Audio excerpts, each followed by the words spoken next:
This morning, the Santa Barbara sheriff is defending his deputies who visited Elliot Rogers' apartment just last month. Those officers reported that Roger didn't seem to be a danger to himself or to others. Bob Orr is in Washington with a look at the evidence they did not see. Bob, good morning. Good morning. Well, in hindsight, his writings and videos make it pretty clear to everyone that Elliot Rogers was a time bomb. He wanted to avenge his social isolation. His family's concerns finally did draw the police, but officers saw no sign of a developing threat. Hey, Elliot Rogers here. Just 3 weeks before his murderous rampage, Elliot Rogers met sheriff's deputies at his door. Relatives had seen Rogers threatening internet posts and notified a social worker who alerted police.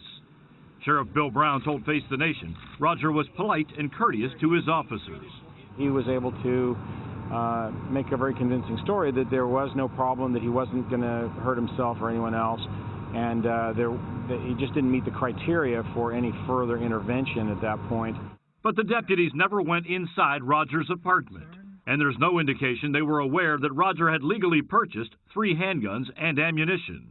He apparently had never been either institutionalized or committed for an involuntary hold of any kind, and those are the 2 triggers that actually would have made him a prohibited person in terms of a firearms purchase. While the encounter did not alarm the officers, it unnerved Roger, who feared deputies would have found his guns and foiled his plot had they entered his home. In his manifesto, Roger wrote, "If they had demanded to search my room, that would have ended everything.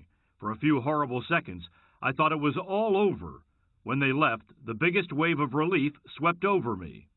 In all, deputies made 3 contacts with Roger in the past year. He was never deemed a threat, but his neighbors knew something was off.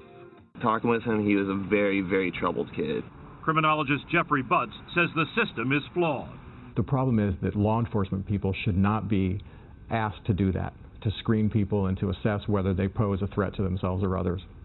That should be done by a clinician of some kind. And I think California would probably be better off if they used a combination of clinician and law enforcement personnel to have that initial contact.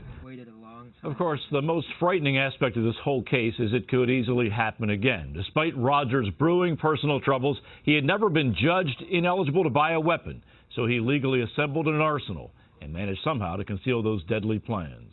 Margaret? Bob, thank you.